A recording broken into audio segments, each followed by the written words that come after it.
This is Pet Life Radio. Let's talk pets. The views conveyed by the guests on this program do not necessarily represent the views of the host or owners of the Doggy Diva Show and do not necessarily constitute endorsement of products. Medical information shared by the guests on this program are those of the guests and are for informational purposes only. They should not replace the medical advice of your veterinarian. Hi, this is Susan Marie from the Doggy Diva Show. This week, how human medication affects your pet's health and safety, and best-selling author and animal communicator Danielle MacKinnon premieres her latest book. That's what's on our show this week. Let's get started. Come here, babies. It's time for a treat, the Doggy Diva Show. Here's national award-winning author and animal advocate, Susan Marie. Hi, welcome to the Doggy Diva Show, the show for animal lovers. I'm your host, Susan Marie, and as always, I'm joined by my canine co-hosts, the Doggy Divas themselves. Thank you for joining us today as we bring you the experts in the pet and animal world right to you. Contact us at thedoggydiva.com. That's the DOGGYDIVA.com. We love hearing from you. So go grab a cup of coffee and your pet's favorite treat, and we'll be back in just a moment. Take a bite out of your competition. Advertise your business with an ad in Pet Life Radio podcasts and radio shows. There is no other pet-related media that is as large and reaches more pet parents and pet lovers than Pet Life Radio.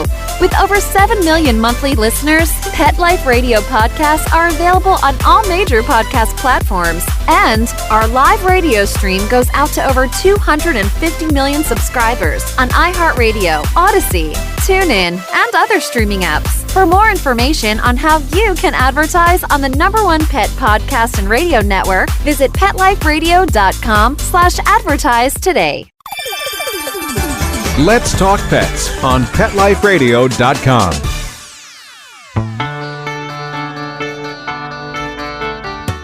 Welcome back, everyone, to the Doggy Diva Show. Monica Leighton, president of Pro Pet Sitting, is here with us with our pet tip of the week. Monica, you know, I've been hearing about some really interesting, like pet toxins, pet poisons, and transferring to pet parents or from pet parents.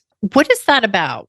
Yeah, so it's really interesting that you asked that because they recently had a story on Pet Poison Helpline. And one of the things on their website that I really like is they do a segment called Toxin Tales, and they'll take an interesting case that they've had and kind of share it. On the one that they just did, it was very, very interesting to me. So anybody that has a pet that's large enough to kind of counter surf or even get to a bedside table, there's those dogs that tend to, anything that's within their reach, doesn't matter what it is, they're going to investigate it and check it out and see if it's something worth eating. That's the truth. Yes. And, most people are, worried about their animals getting into a bad food or something more dangerous, like a pill or some kind of human medication that's like dropped on the floor.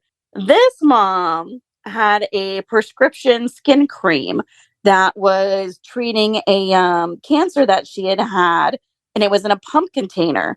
They thought that the container was empty. They placed it on the kitchen counter by the phone to remind them to call in the refill.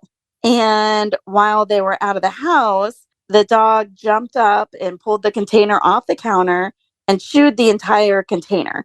So, of course, even though it was empty for them, there's minuscule amounts, still left around the lining of the bottle and everything. And at first, they didn't consider, the contents to be really anything that would damage them because there was no warning labels on the container or anything that was like, don't come in contact with others. Some of like cancer medications or things like that, they warn you about putting gloves on before you use them, stuff like that. And this particular cream, didn't have any of those. So it didn't really occur to them that it would be a huge issue. But a couple hours later, as they were getting into the night, that dog started vomiting. And they just realized that something was definitely wrong. So they called their veterinarian, and the veterinarian, of course, suggested that they contact, Pet Poison Helpline. And Pet Poison, Helpline talks about, they receive calls from people that have, snatched medication off the counters, things of that nature. And so, when they told them the drug, it turns out that the ingested, cancer treatment ointment, it was called a 5-FU, which is, it's a mouthful, fluorouracil. Ooh. But it had 2 really dangerous topical toxins for dogs in that container.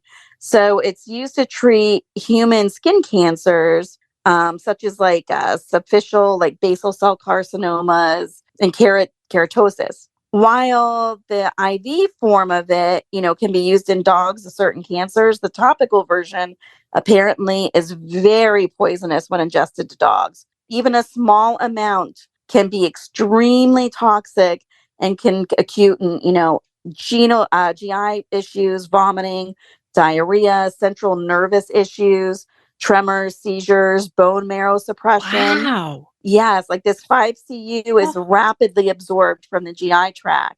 And like the signs that they said you can start seeing within 30 minutes, anywhere up to 6 hours, and many even resulted in death as early as 6-7 hours. Oh. So it's a fast acting toxin that, causes serious damage. One of the other ingredients that was in that ointment, the secondary one that was really toxic, calcipotriene. It's a vitamin D analog. So it has a very narrow margin of safety in ingestion. And that one results in really elevated calcium levels, which can result, in tissue issues, kidney damage, kidney failure, and, of course, death. So, of course, they ran up to their emergency clinic.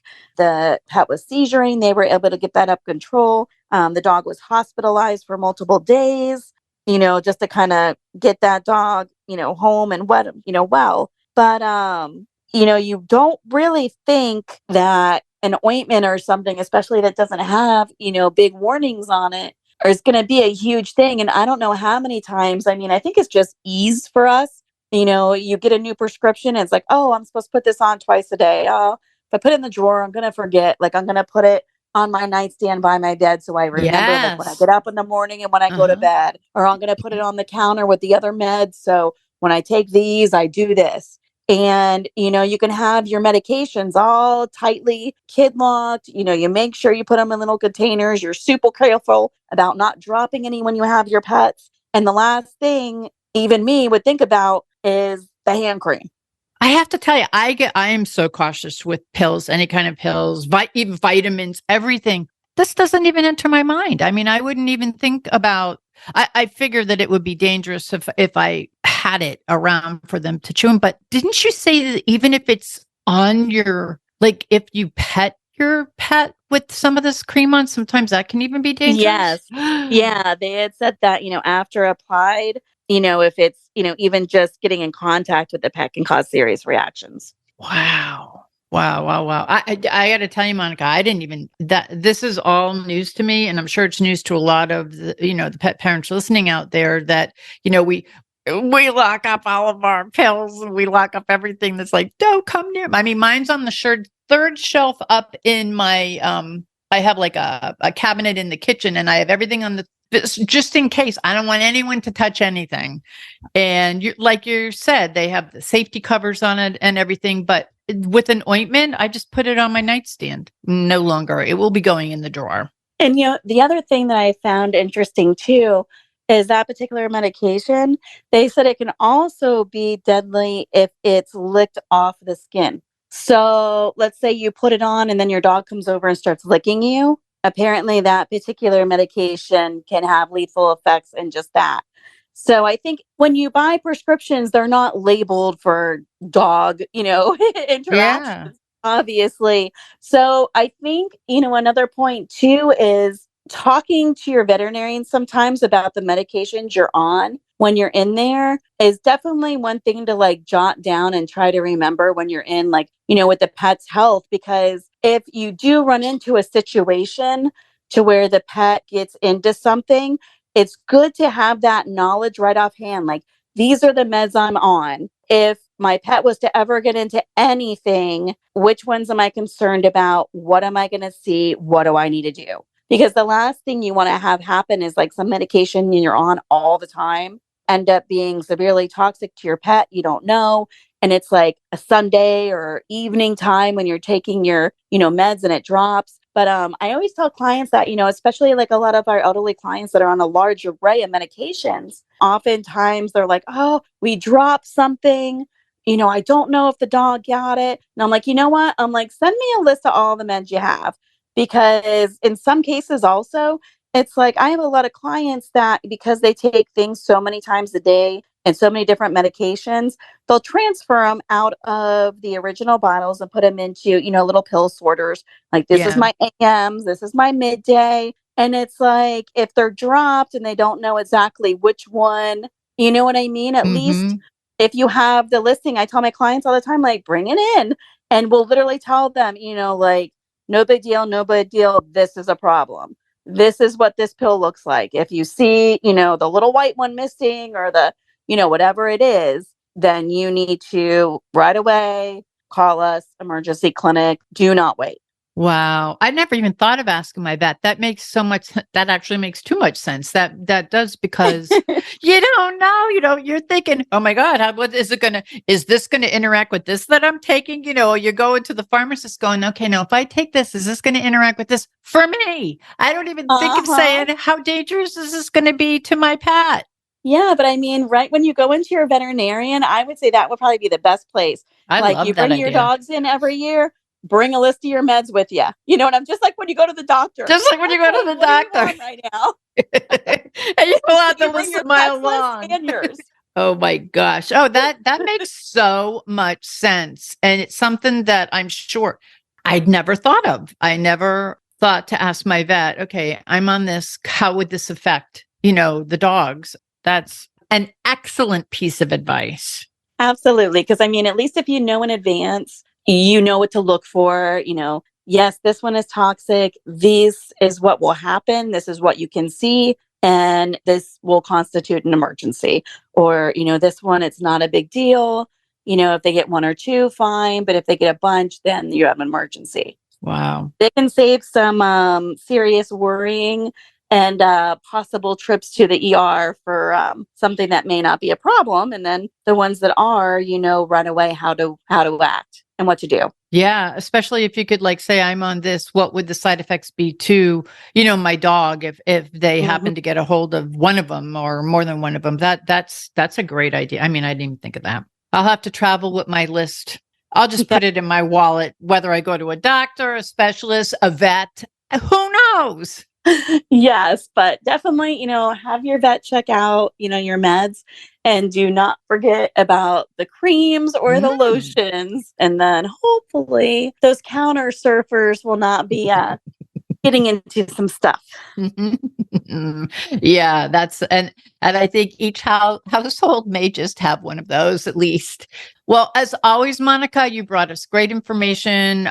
This is so much of it was new to me, and I'm sure it's going to be new to the listeners out there. So thank you so much. And as always, you did something great for us. So you have a great week. Thank you. We'll be back in just a moment. Hello, everyone. Susan Marie here to tell you about the award-winning 3-book series, The Doggy Diva Diaries.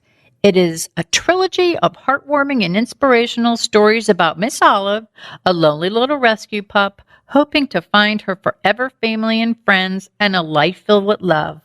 In this series, Miss Olive learns that it doesn't matter what you look like on the outside, it's the kindness and love you have on the inside that counts. Available at Amazon, Barnes & Noble, and other online booksellers. And please visit us at thedoggydiva.com for more information. Thank you, everyone. Coming up, have you ever wondered what your pets want you to know when they pass over the Rainbow Bridge? We have some answers. Stay with us. Molly, here's your dinner. Zeus, that's not your food. Don't let that happen to your precious cat. Elevate your cat's eating experience with the Cat Tree Tray. The Cat Tree Tray keeps your cat's food off the floor and conveniently located on the cat tree. It's the perfect way to eat. It's a beautiful wrought iron tray that easily attaches to your cat tree and keeps dogs and other critters out of your cat's dish. A must for multi-pet households. There's a 6-inch tray for large bowls and a 4-inch tray for smaller bowls. Purchase your cat tree tray today. Go right now to cattreetray.com. That's cattreetray.com. cattreetray.com. Let's talk pets Let's talk pets on Pet Life Radio. Pet Life Radio. PetLifeRadio.com.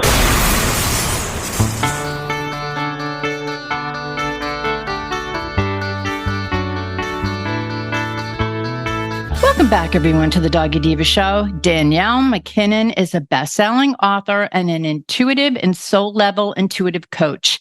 As a professional animal communicator for over 20 years, Danielle has had the unique opportunity to learn about intuition, spirituality, energy, and animals.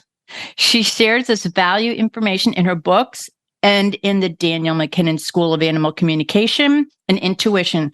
Danielle is with us today to share with us her latest book, The Incredible Animal Afterlife, What Your Pet Wants You to Know. And Danielle, it is my honor. Welcome to the Doggy Diva Show. Thank you for having me, Sue.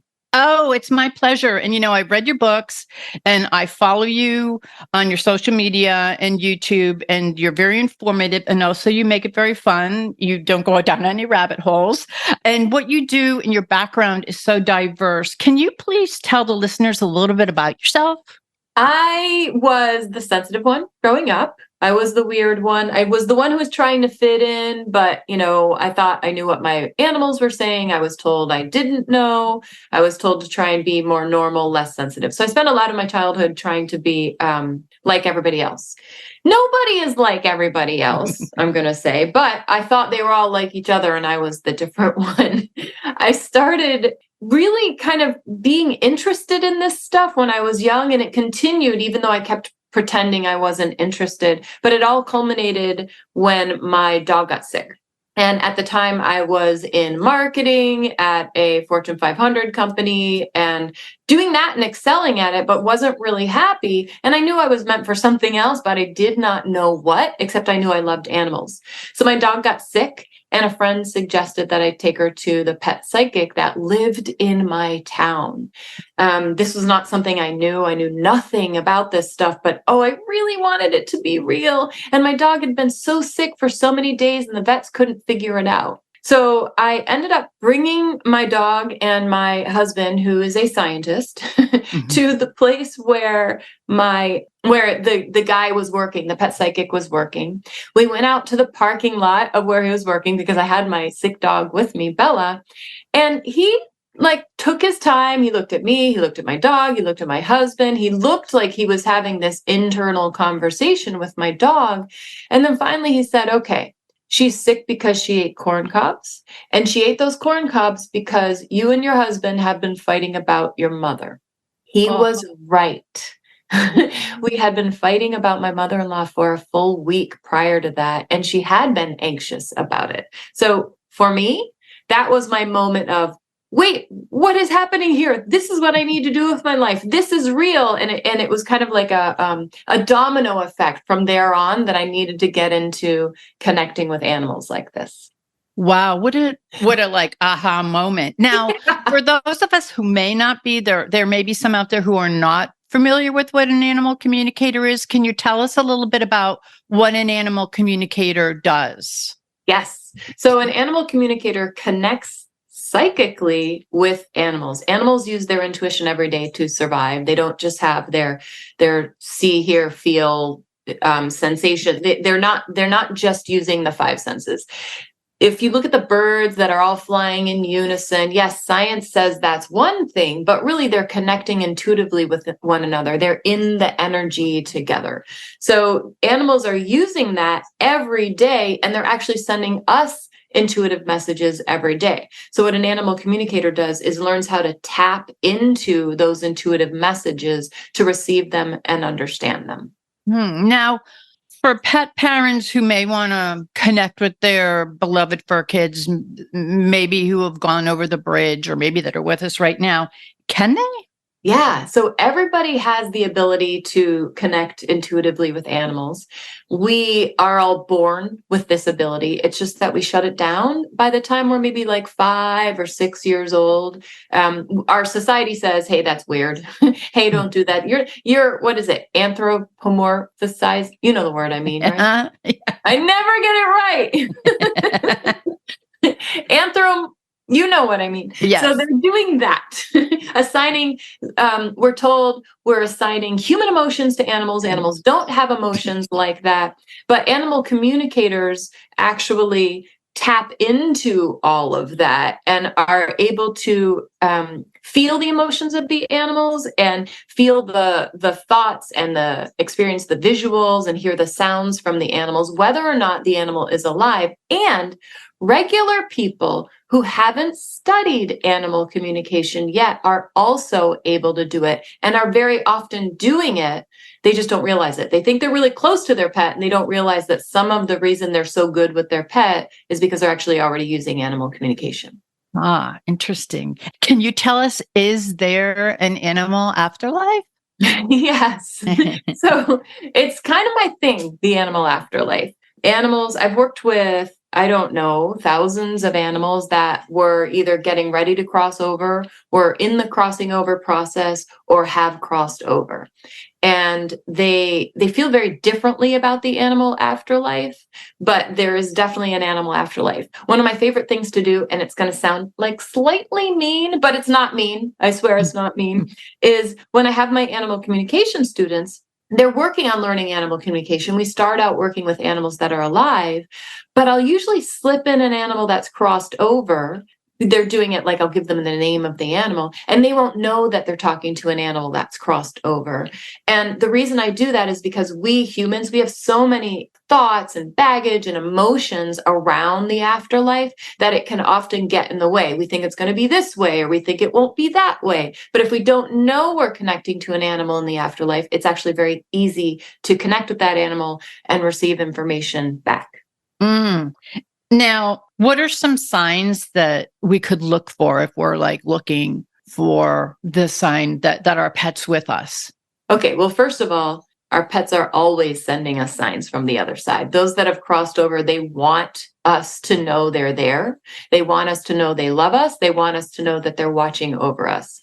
When we're deeply in grief, we have trouble receiving those signs. So I just want to kind of put that out there in the beginning, because some people are going to say, but I haven't gotten a sign. Nothing has happened for me.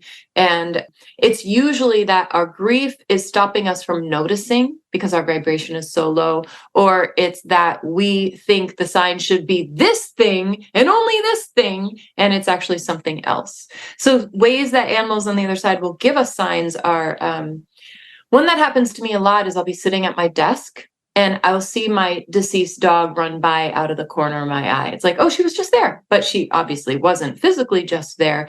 But the corner of the eye thing is a really popular one. Another one would be you hear your cat meowing somewhere behind you, even though your cat has crossed over. Another one would be showing up while you sleep. Because we don't have our defenses up when we're asleep. We're in our most open-minded state. We can't put our baggage out there while we're sleeping. So animals have a really easy time coming to us and giving us messages while we're asleep. Ah, that's so reassuring to know. Now, I myself have read this book. I read it in a very short time, but your new book, The Incredible Animal Afterlife, What Your Pet Wants You to Know. Can you tell us a little bit about that? Yeah. So on my social media, there's like 9 kabillion videos, as you know. I know. I binged them after I lost Miss Olive. Yep. I'm there. Right. So there's so many about the animal afterlife, and the emails that I receive and the questions and the comments, and they're always around the animal afterlife. People just don't understand the difference between how a human views the animal afterlife and what an animal has to say about about their afterlife. So I basically took the questions that I'm getting asked again and again and again and made a book out of it. And I wrote the book in such a way where I wrote it like, here's the question that somebody usually asks, and here's what the animals have told me about it. The book is not based on things that I know. It's based on things that the animals have shared with me, that they have done through a reading that I've done. Like, it's all based on them, not like something I read somewhere or something told me. So one of the things about that book is that it's all the information in there is based on what I know from all of my experience with the animals at that time. But they're constantly giving me new information and opening my eyes to things that I didn't realize before, or we just hadn't experienced before. But the book is basically there to help people understand that animals aren't viewing the animal afterlife as an ending, or as a type of punishment for themselves, or any type of punishment for their humans. They view it as the next level of their existence. And they want us to understand that. And when we understand that, it helps our grief. And it also helps, I've found, a lot of people's guilt. Because so often people mix their grief and their guilt up into one big emotion around their animals. No, and one of the things that I got, and if you could just explain it, and once I read it, I'm going, do you talk about the physical level and the soul level of animals? Can you just explain that to the listeners a little bit? And I mean, if listeners out there, you have to get this book because it helped me so much. I just lost Francesca. I received the book. It just came out, and I did get it unknowingly. She passed like shortly after, but I was more prepared for Franny because she was sick. She's going to be almost 18. Wow. The one Miss Olive, who I lost last year, was very sudden. Everything around it was sudden. Everything around it was chaotic. Francesca's was very peaceful. And I read the book and I'm like going, oh my gosh, I understand. But you went into this physical level and soul level. Can you just explain that a little bit about it? Yeah. So it developed through my animal communication readings. When I first started doing animal communication, I thought I was going to use animal communication to psychically connect with an animal and tell them what to do and find out if their paw hurt and if they like their food. And that is certainly one of the things that you can use animal communication for. That is animal communication done at the physical level. But the animals started opening my eyes to the soul level. And the soul level is where they're not so concerned that their foot hurts. They're more concerned that, hey, Sue has anxiety, or hey, my human needs to change their job because they're not fulfilling their purpose. Like, they're starting at the soul level. They understand the big picture of why we're here and what we as humans need to learn to grow and evolve to be the best humans that we can be. So animal communication at the soul level is very often about this animal is doing this behavior. For example, my dog Bella would jump up and down on people, and I'm an animal communicator, and it embarrassed me and it made me not feel good enough. And so by working with Bella, she taught me that her jumping up and down had nothing to do with me being good enough as an animal communicator, because I can't psychically control her. That's not a thing. But she's using her behavior at the soul level to help me at the physical level grow and evolve. Did that make sense, Sue? Yes, it made absolute sense. It made absolute sense. And one thing I want to you talked about like a community and of like-minded people when we talk about people who are in grief. And after I lost Olive, which was it was on last Mother's Day, I was like I was like, I had no clue why. There was there was nothing. It happened very, very suddenly. And so I went on this quest. I had to know why. I had to know what happened. There was so much angst in me, and I came across your YouTube channel, and I started binge watching, and I watched like 3 years of your YouTube things. But what you do is kind of like, you're very informative. You hit on it really quick. It's not one of these long, like, you don't get lost in the sauce. It actually, you go, oh, yes. And the community, the comments that I read, right? I'm telling you, I feel like I belong. I'm getting goosebumps as I'm saying this. I feel like I belong. I don't know any of these people, but I do know them because I see them and I see some of the same people, communicating with you. And that's why in the book, the way the book is presented, it's like sitting with this community. Like I feel like I'm in a room full of people and they're all presenting things to you, which is how you do your YouTube. It's very inclusive. And I believe I'm speaking on behalf of your YouTube viewers. I don't really know if but I'm saying it. It's like being a part of a community of like-minded people. It gave me, in a very chaotic time in my life because of what I went through with Olive. She also helped me. She was my therapy dog. She helped me. I was in a very bad car accident and she came right afterwards. I was in a wheelchair and everything. I broke my legs. It was very, very bad. My shoulder. She came to me, had just had her leg removed due to cancer. We adopted her that way and she had no teeth. She was a victim of abuse. I had to take her to the vet like 3 times a week for therapy. So my husband was the one who had to drive because I couldn't drive. Being with her motivated me. That's why she came in my life. I know she did. Got me to drive, I lost no wheelchair, no crutches, no cane, everything. I'm fine. But at that time, I was horrible. Then go back to this past year, I segued back in and I'm going, there has to be a reason for this.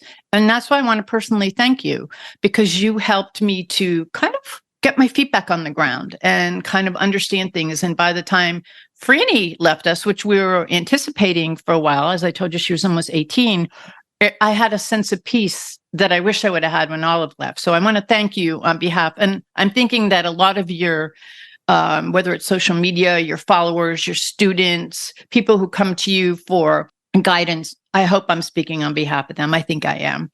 So I want to thank you for that. Sue. Yeah. So one thing I want to ask is for the listeners, they're probably going, okay, well, where can I find out more? Where do I go? What do I do? What's he talking about? Where can they go to learn more about you, learn more about all that you do, your books, your social media, and where they can find out more about the Incredible Animal Afterlife, what your pet wants you to know? Well, I made you a page, so I'll tell you about the page. My website is DanielleMacKinnon.com, and I made a page for your listeners, DanielleMacKinnon.com/DoggyDiva. And if you go there, there are 3 things there. There are 3 links there. One is to 5 ways to communicate better with your pet right now. The next is a link to the book you're talking about, The Incredible Afterlife. And then the third one is a link to my Be Open community. So it's actually where we take what you're experiencing in YouTube. And now we all get together. It's smaller, obviously, than my YouTube channel. And we do live webinars and we play with each other. We practice connecting to one another. We practice connecting with animals. And a lot of people who are grieving find themselves in Be Open so that they can be in this really safe place with other people who don't think they're crazy for the feelings and emotions they're having. Absolutely. So all those 3 things are there on that page. So listeners, take advantage of it. And before we go, Danielle, is there anything that we might not have covered that you'd like to share with the listeners? Yeah, I think that what I took a while to learn, and I resisted in the beginning of my animal communication career because I wanted to control the animal communication career, is that animals are incarnating here to be with us in our lives to help us learn unconditional love for ourselves. They've mastered unconditional love. We have not. So everything that they do, if we can change our mindset around this and think about it this way, everything that they do is to help us grow and become better people. So when your dog misbehaves or when your cat gives you such a cute little, nudge on your hand and it just lights your heart up, this is all intended to help you become the best person you can be. That's very heartfelt. Thank you. As a pet parent. Danielle, I want to thank you so much for being our guest today and for sharing your book, The Incredible Animal Afterlife, What Your Pet Wants You to Know, and for all of the amazing work that you do in helping pet parents such as myself to understand and learn more about what our pets want us to know. I thank you so much. It was really great spending time with you. For those of you who want to learn more to follow Danielle, can you just share the information again where they can, the listeners could find you? Yes. So my website is DanielleMacKinnon.com. and the special page for your people. Or you can go to my normal website. That's cool too. But the special page is DanielleMacKinnon.com/DoggyDiva. Thank you so much. And thank you for all you do. And thank you for being with us today. I think that you probably helped a lot of pet parents in the grieving process, or who may be anticipating it, to understand and maybe accept things in a different way. So I thank you so very much. Thank you, Sue. We'll be back in just a moment.